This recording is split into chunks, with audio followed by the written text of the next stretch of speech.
नमस्कार मित्रांनो, मराठी भाषा विभाग, महाराष्ट्र शासन आणि महाराष्ट्र राज्य साहित्य आणि संस्कृती मंडळ मुंबई यांच्या अनुदानातून अक्षर प्रतिष्ठान सेलू जिल्हा परभणी यांच्या वतीने आयोजित जिल्हास्तरीय पहिले अक्षर साहित्य संमेलन सेलू नगरीमध्ये पार पडले।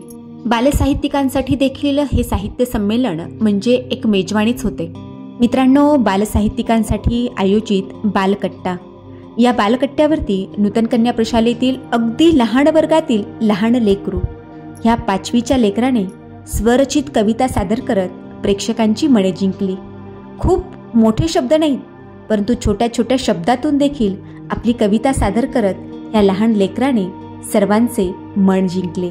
ऐकूयात या लहान लेकराने सादर केलेली सुंदर कविता।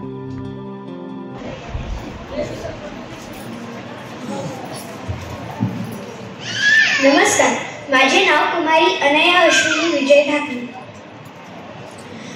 मी जी कविता सादर करणार आहे ती मी स्वतः लिहिलेली आहे।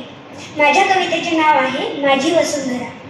माझी वसुंधरा आहे किती छान, दिसते कशी हिरवीगार, नका करू तिला घाण। फळे फुले धान्य देते, मायेची ऊब ती सर्वांना देते। देणं हा सर्वस्वी भावती, ऋतू बदलातून दाखवते।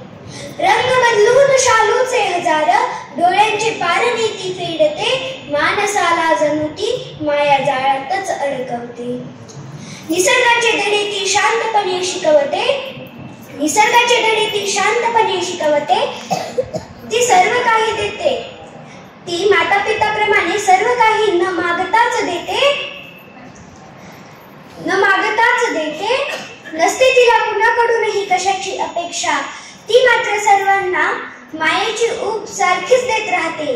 ती आहे माझी वसुंधरा, ती आहे माझी वसुंधरा, ती आहे माझी वसुंधरा। धन्यवाद। खूप सुंदर अनया। मी मान्यवरांना विनंती करते की तुम्ही अनयाचा सत्कार करावा। जोरदार टाळ्या या बाल कलाकारांसाठी वाजवल्या पाहिजेत। एवढ्या सुंदर सुंदर स्वरचित कविता ते स्वतः लिहून सादर करत आहेत।